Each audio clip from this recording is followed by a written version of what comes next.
जय माँ पीताम्बरा, जय श्री महाकाल। सनातन धर्म प्रेमी भक्तजनों, इस वर्ष 10 नवंबर 2023 में धनतेरस महापर्व है और इस पर्व में महायोग बन रहा है। धनतेरस माँ लक्ष्मी जी के ही दिन शुक्रवार को धनतेरस पड़ रही है। शुक्रवार के दिन माँ भगवती लक्ष्मी का दिन कहलाता है। कई वर्षों के बाद इस वर्ष बड़े ही परम सौभाग्य से शुक्रवार के दिन ही धन त्रयोदशी पड़ रही है। और सबसे अच्छी बात यह है कि 10 नवंबर शुक्रवार के दिन ही द्वादश तिथि भी है और त्रयोदशी तिथि। दोपहर 12:40 तक द्वादशी तिथि रहेगी, यानी 12 रहेगी। 12:40 के बाद से ही त्रयोदशी तिथि चालू हो जाएगी। 12:40 से ही शुक्र होरा लग रहा है, जो हम संपूर्ण मानव मात्र के लिए अति उत्तम शुभ फलकारी होगा।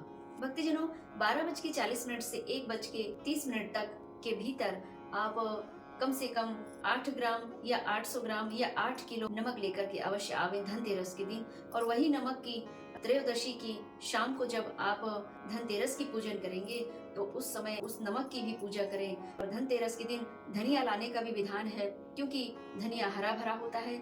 जीवन में सुख शांति यश कीर्ति वैभव प्रतिष्ठा की प्राप्ति हो, जीवन हरा भरा हो, खुशहाल हो, खड़ा धनिया भी लाना आवश्यक होता है। धान की भी पूजा की जाती है। आपके घर में धन धान्य से आपका जीवन परिपूर्ण हो, हरी धान के या फिर सूखी धान हो, उनकी भी पूजा की जाती है। नमक भी लेकर आए, नमक की भी पूजन करें।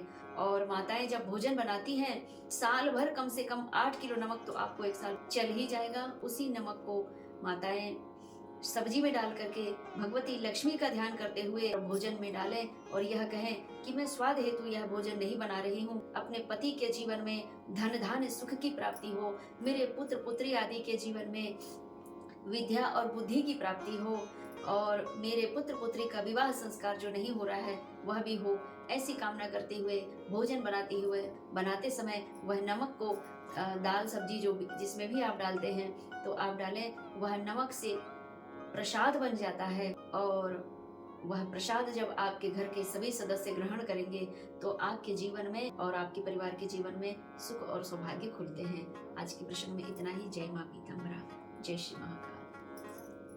भक्तजनों, धनतेरस के दिन ये 5 चीजें आप लाना ना भूलें, क्योंकि ये पांचों चीजें लक्ष्मी का प्रतीक, लक्ष्मी प्राप्ति का प्रतीक होते हैं। जैसे पहला नमक, दूसरी झाड़ू, तीसरा धनिया, चौथा धान्य और पांचवा धन के स्वरूप में चांदी या सोने का कुछ भी छोटा बड़ा कोई भी आइटम ला सकते हैं। और इन पांचों वस्तुओं की आप अपने कुल देवी देवता, इष्ट देवी देवता के समक्ष रख करके पूजन करें। और अगर आप गुरु मार्गी हैं तो गुरु से सलाह लेकर के आप यह सारी पूजन विधि विधान पूर्वक करें। आपके जीवन में अपार सुख की प्राप्ति होगी। जय माँ पीताम्बरा, जय श्री महाकाल।